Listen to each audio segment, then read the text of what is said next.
안녕하세요.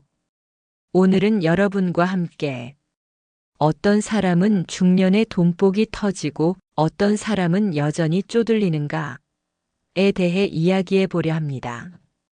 여러분, 돈이라는 건 단순한 숫자가 아닙니다. 삶의 태도, 인생을 바라보는 관점, 그리고 우리가 매일같이 선택하는 작은 습관에서 비롯되는 결과입니다. 같은 나이, 같은 사회, 비슷한 환경 속에서도 누군가는 부자가 되고 누군가는 계속해서 빈 주머니를 들고 살아갑니다. 그 차이는 생각보다 작지만 결정적인 태도와 습관에서 갈립니다. 오늘 이 영상을 끝까지 보신다면 당신의 삶에도 분명히 돈의 방향이 달라질 것입니다. 구독과 좋아요, 댓글로 마음을 나눠주세요. 그럼 중년에 돈복 터지는 사람들의 결정적인 습관에 대해 살펴보겠습니다. 1. 자신에게 투자하는 데 인색하지 않은 사람. 중년에 돈복이 터지는 사람들은 돈을 어디에 써야 하는지를 정확히 압니다. 겉으로 보이는 명품 가방, 고급 시계, 비싼 자동차가 아니라 배움, 기술, 건강에 돈을 씁니다. 왜냐하면 겉모습은 시간이 지나면 모두 비슷해지지만 내면은 시간이 지날수록 더 선명하게 갈라지기 때문입니다. 제가 아는 53세의 중년 남성의 이야기를 말씀드리겠습니다. 그는 20년간 직장 생활을 하다 명예퇴직을 했습니다. 주위에서는 이제 편하게 살아야지라고 말했지만 그는 오히려 새로운 공부를 시작했습니다. 주변 사람들은 이해하지 못했습니다. 이 나이에 왜 굳이? 차라리 여행이나 다니지. 하지만 그는 매일 아침 5시에 일어나 영어와 IT 관련 기술을 배웠고 퇴직 3년 만에 프리랜서로 재취업했습니다. 놀랍게도 이전 직장 연봉의 2배를 벌고 있었습니다. 그는 이렇게 말했습니다. 옷은 몇 년 지나면 낡지만 지식은 써도 낡지 않더군요. 또 다른 58세 여성분은 50대 초반까지 사업을 하다 번아웃이 왔습니다. 그녀는 우선 헬스장과 요가 수업에 등록했고 유기농 식단을 준비하며 건강 회복에 집중했습니다. 6개월 후 몸이 가벼워지고 두뇌가 맑아지자 다시 사업 아이디어가 떠올랐습니다. 결국 그녀는 2년 만에 새로운 쇼핑몰을 열었고 꾸준히 노력한 끝에 매출이 억대를 넘겼습니다. 그녀는 말합니다. 건강은 돈을 버는 기반이에요. 건강이 무너지면 기회가 와도 잡을 수 없어요. 건강에 투자하는 사람의 힘을 느낄 수 있었죠. 미국 하버드대 연구에 따르면 중년 이후의 자기 개발과 습관은 경제적 성공에 높은 상관관계를 보였습니다. 즉, 자기 자신에게 시간을 쓰고 돈을 쓰는 사람일수록 늦은 나이에도 더 높은 소득을 유지할 가능성이 크다는 뜻입니다. 중년에 돈복이 터지는 사람들은 자신을 아끼고 사랑하는 방법을 압니다. 그들의 소비는 나를 더 낫게 만드는 방향으로 씁니다. 책 한 권, 강의 수강, 건강검진, 운동 습관. 이 모든 것은 눈앞의 사치보다 훨씬 값진 자산이 됩니다. 왜냐하면 나라는 자산이 튼튼해질수록 돈은 자연스럽게 따라오기 때문입니다. A. 감정 소비를 경계하는 사람. 살다 보면 마음이 흔들리는 순간이 있습니다. 외롭고 지치고 억울하고 불안할 때, 그때마다 우리는 위로가 필요합니다. 그 위로를 찾는 가장 쉬운 방법이 소비입니다. 이럴 때는 좀 써야지. 기분 전환은 쇼핑이 최고야. 이 정도는 나를 위한 선물이야. 한 번쯤은 이런 말 해보셨을 겁니다. 지갑을 열면 순간적인 기분은 올라갑니다. 하지만 그 기분은 오래 가지 않습니다. 달콤한 간식처럼 금세 사라지죠. 그리고 남는 건 다시 채워지지 않은 마음과 얇아진 지갑뿐입니다. 부처님께서는 이렇게 말씀하셨습니다. 욕망은 불타는 불과 같아 채울수록 더 타오른다. 감정 소비는 바로 이 불과 같습니다. 외로움과 스트레스를 달래기 위해 무언가를 사면 잠시 꺼진 듯 보이지만 사실은 더 큰 욕망을 불러옵니다. 결국 우리는 위로받기 위해 또 쓰는 끝없는 반복 속에 갇히게 됩니다. 한 중년 부부의 이야기를 들려드리겠습니다. 남편은 늘 퇴근길에 비싼 와인을 사들고 들어왔고 아내는 주말마다 명품 가방을 둘러보러 갔습니다. 겉으로 보기엔 소득이 있으니 여유롭게 사는 것 같았지만 실제로는 카드값 때문에 매달 허덕였습니다. 왜 그렇게 소비하냐고 물었을 때 두 사람의 대답이 똑같았습니다. 하루 종일 스트레스 받았는데 그 정도는 나를 위해 써야죠. 하지만 소비로 푸는 스트레스는 다음 달 카드 명세서에서 더 큰 스트레스로 돌아왔습니다. 반대로 돈복이 있는 사람들은 지갑을 열기 전에 마음을 먼저 들여다봅니다. 나는 왜 이걸 사고 싶지? 이건 정말 필요한 걸까? 아니면 감정의 보상일까? 이 질문 앞에서 감정 소비라는 사실을 깨달으면 그들은 다른 선택을 합니다. 동네 공원을 산책하고, 좋아하는 음악을 듣고, 책 한 권을 꺼내 들고, 친구나 가족에게 전화를 겁니다. 그들은 돈이 아닌 행동으로 감정을 다스립니다. 그래서 지갑은 안전하고 마음은 더 단단해집니다. 돈복을 부르는 사람들은 돈을 감정 해소가 아닌 마음을 채우는 곳에 소비합니다. 새로운 기술을 배우는 학원비, 건강을 지키는 운동, 인맥과 교류를 넓히는 모임, 나를 성장시키는 독서와 여행. 이런 소비는 단순한 기분 전환이 아니라 미래의 기회와 수익으로 돌아옵니다. 부처님은 또 이렇게 말씀하셨습니다. 마음이 고요하면 밖에 그 어떤 것도 너를 흔들 수 없다. 감정 소비를 멈춘다는 건 단순히 돈을 아끼는 일이 아닙니다. 그건 내 마음을 스스로 지키는 일입니다. 마음을 지킬 수 있는 사람에게 돈은 머물고 싶어집니다. 왜냐하면 그 사람은 이미 돈을 다스릴 줄 아는 주인이기 때문입니다. 3. 돈을 벌 그릇을 가진 사람. 노자는 말했습니다. 물을 담는 그릇이 클수록 그 안에 담기는 것도 많아진다. 돈도 그렇습니다. 그릇이 작으면 조금만 담겨도 넘쳐 흘러내립니다. 그리고 그 넘친 돈은 결국 그 사람의 손을 떠나 다른 곳으로 흘러갑니다. 여기서 말하는 그릇은 단순히 돈을 담는 주머니가 아닙니다. 사람의 마음, 사고의 깊이, 그리고 품격을 뜻합니다. 마음이 좁고 여유가 없고 타인을 쉽게 의심하는 사람에게 돈은 잠시 머물다 떠납니다. 돈은 마치 숨쉴 공간을 찾는 것처럼 넓은 그릇을 가진 사람 곁에 머물기를 좋아합니다. 중년에 돈이 들어오는 사람들은 무엇보다 자기 그릇을 키우는 데 힘씁니다. 화가 날 때 감정을 다스리고 실패 앞에서 주저앉지 않으며 새로운 배움 앞에서 겸손합니다. 이런 태도는 단순히 인격을 좋게 만드는 것이 아닙니다. 돈이 편히 머물 수 있는 공간을 만드는 일입니다. 그들은 돈을 쫓지 않습니다. 대신 스스로의 가치를 높입니다. 자신의 역량, 인간관계, 신뢰를 차곡차곡 쌓습니다. 그리고 어느 날 그들이 깨닫기도 전에 돈은 그 사람 곁에 머물고 있습니다. 왜일까요?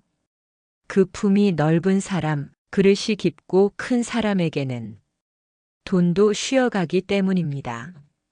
마치 맑은 물이 넓은 호수에 머물듯이 돈도 넓은 마음과 깊은 그릇을 가진 사람 곁에서만 안정적으로 자리를 잡습니다. 4. 늦은 출발에도 불안해하지 않는 사람. 이 나이에 무슨 새로운 도전이야? 벌써 50인데 너무 늦은 거 아니야? 많은 분들이 이렇게 말합니다. 새로운 도전은 20대나 30대에만 시작할 수 있는 것처럼 말이죠. 하지만 정말 그럴까요? 중년에 돈복이 터지는 사람들은 조급해하지 않습니다. 그들은 이렇게 말합니다. 이제야 제대로 된 방향을 찾았어. 느리지만 나는 가고 있어. 왜냐하면 그들은 인생의 속도보다 방향이 더 중요하다는 걸 잘 알기 때문입니다. 쇼펜하우어는 이렇게 말했습니다. 인생의 진정한 가치는 속도가 아니라 방향에 있다. 속도가 조금 느려도 괜찮습니다. 당신이 걷는 길이 맞다면 언젠가는 반드시 도착합니다. 젊을 땐 속도가 중요해 보입니다. 그래서 우리는 남들과 경쟁하고 앞서가야 한다는 압박감에 시달립니다. 하지만 중년에 들어서면 속도보다 더 중요한 것이 눈에 보입니다. 바로 내가 가고 있는 길이 진짜 내 길인지입니다. KFC의 창업자 커넬 샌더스를 아시나요? 그는 60세가 넘어서야 본격적으로 프랜차이즈를 시작했습니다.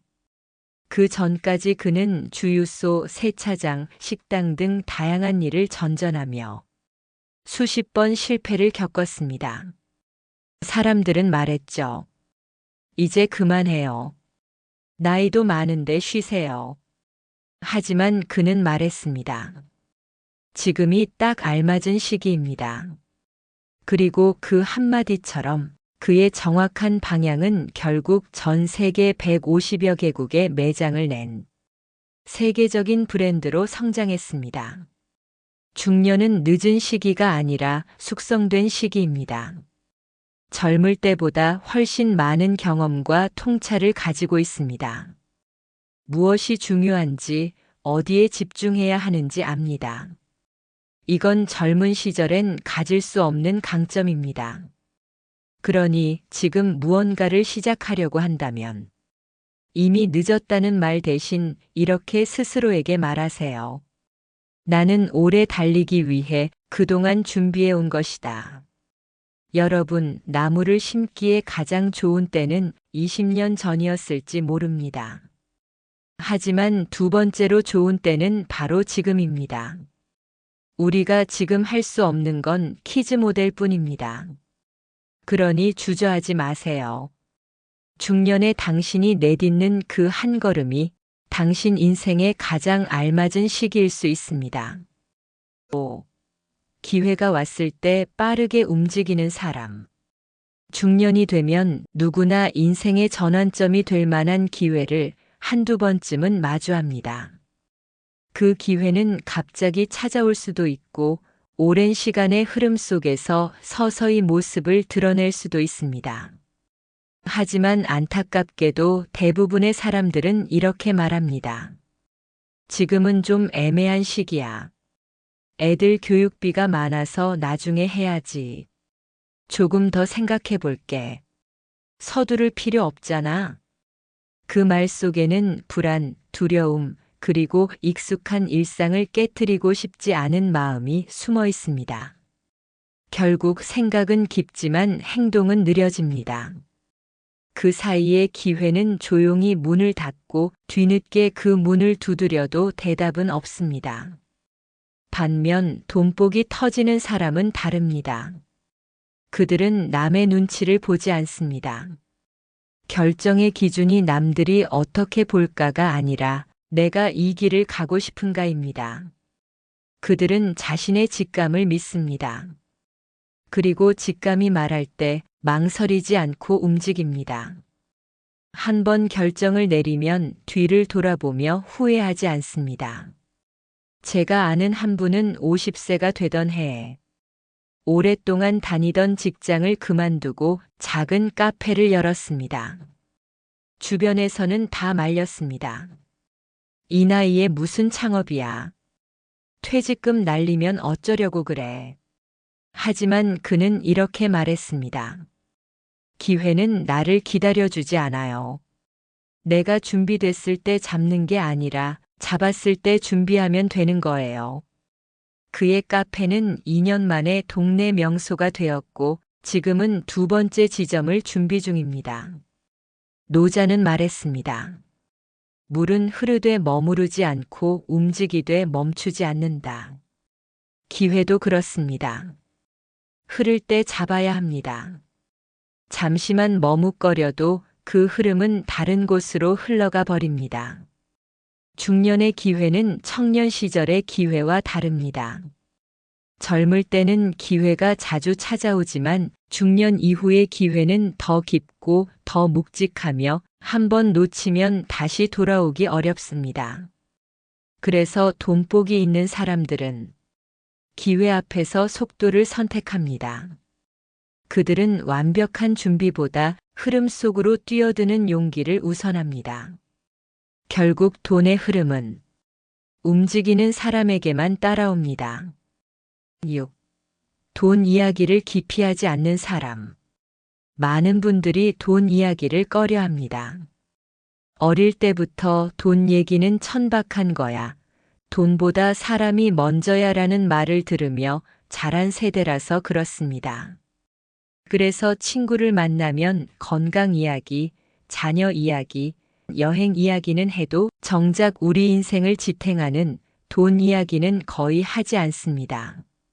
하지만 놀랍게도 중년에 돈복이 터지는 사람들일수록 돈 이야기를 자연스럽게 합니다. 그들은 은행 금리가 어떻게 변했는지, 요즘 어떤 분야에 투자 기회가 있는지, 어떻게 하면 소득 구조를 다양하게 만들 수 있는지를 스스럼 없이 꺼내놓습니다. 심지어 자신의 실수를 숨기지 않습니다. 작년에 이건 잘못 투자했어. 그래서 배웠지. 그렇게 자신의 실패담까지 나누며 다른 사람이 같은 실수를 반복하지 않도록 돕습니다. 돈 이야기를 기피하는 사람들은 대부분 이렇게 말합니다. 돈 얘기는 분위기만 안 좋아져. 사람 사이에 괜히 돈 얘기하다가 감정 상해. 나이 들어서까지 돈 타령하고 싶진 않아. 하지만 이건 돈에 대해 불편함과 두려움을 가지고 있다는 뜻입니다. 불편하니 피하게 되고 피하다 보니 배울 기회를 잃습니다. 그 결과 돈은 점점 멀어집니다. 철학자 쇼펜하우어는 이렇게 말했습니다. 현실을 회피하는 자는 결국 현실에 지배당한다. 돈은 우리의 현실입니다. 그 현실을 직시하지 않으면 결국 돈 문제에 끌려다니는 인생이 됩니다. 반대로 돈 이야기를 당당하게 하는 사람은 그 자체로 현실을 다스리는 사람이 됩니다. 돈 이야기를 한다는 건 단순히 계산기를 두드리거나 재테크 정보를 주고받는 것뿐만 아니라 내 삶의 구조와 철학을 점검하는 일입니다. 나는 왜 이렇게 쓰고 있을까? 앞으로 10년 후, 20년 후에 내 수입은 어떤 구조가 될까? 내 돈은 나를 위해 얼마나 잘 굴러가고 있는가? 이 질문에 답하는 과정이 바로 돈 이야기를 하는 것입니다. 50대 초반의 어떤 지인은 어릴 때부터 돈 이야기를 불편해하던 사람이었습니다. 그런 건 알아서 되는 거 아니야? 하며 늘 월급만 받아서 생활하고 남는 건 은행에 넣어두는 게 전부였죠. 그러다 40대 후반에 남편의 사업이 크게 흔들리면서 처음으로 돈에 대해 깊이 생각하게 됐다고 했습니다. 그때 용기를 내어 경제 공부 모임에 나가기 시작했습니다. 처음엔 무슨 말인지 하나도 몰랐습니다. ETF, 배당주, 부동산 규제, 금리 정책. 그저 노트에 받아 적기만 했죠. 그런데 몇 달이 지나자 자연스럽게 용어가 귀에 들어오고 다른 사람들의 투자 사례가 보이기 시작했습니다. 그리고 무엇보다 나도 해볼 수 있겠다는 자신감이 생겼습니다. 그 후 작은 금액으로 투자 연습을 시작했고 지금은 매년 안정적인 배당금을 받는 사람이 됐습니다. 그녀는 말했습니다. 돈 얘기를 피하지 않으니까 돈이 나를 피해가지 않더라. 여러분, 돈 이야기는 부끄러운 것이 아닙니다. 돈 이야기를 피하는 순간 돈과 점점 멀어집니다. 오늘부터라도 친구, 배우자 혹은 같은 가치관을 갖고 있는 모임에서 편하게 돈 이야기를 나눠보세요. 이건 어떻게 생각해? 이건 괜찮을까? 나는 노후를 위해 이런 계획을 세우고 있어. 이렇게 묻고 듣고 배우는 순간 당신은 이미 돈을 끌어들이는 자석이 되어 있을 것입니다. 여러분, 중년은 단순한 나이의 구간이 아닙니다. 삶의 성숙이 수익 구조로 이어지는 시기입니다. 돈복이 터지는 사람은 운이 좋은 것이 아니라 오랫동안 자신을 갈고 닦아온 사람입니다. 돈 이야기를 당당히 하고 기회 앞에 빠르게 움직이며 자신에게 아낌없이 투자하고 감정 소비를 경계하고 늦은 출발에도 흔들리지 않고 넓은 마음의 그릇을 가진 사람. 이 모든 특성은 단 하루아침에 만들어지지 않습니다. 하지만 오늘 지금 이 순간부터 조금씩 닦아나간다면 그 노력이 축적되어 당신도 그 흐름에 올라탈 수 있습니다. 이 영상이 중년의 삶 속에서 돈복을 부르는 하나의 작은 불빛이 되길 바랍니다. 당신의 인생이 멋지게 이루어지길 바라며 인생누리가 항상 응원하겠습니다. 시청해 주셔서 감사합니다.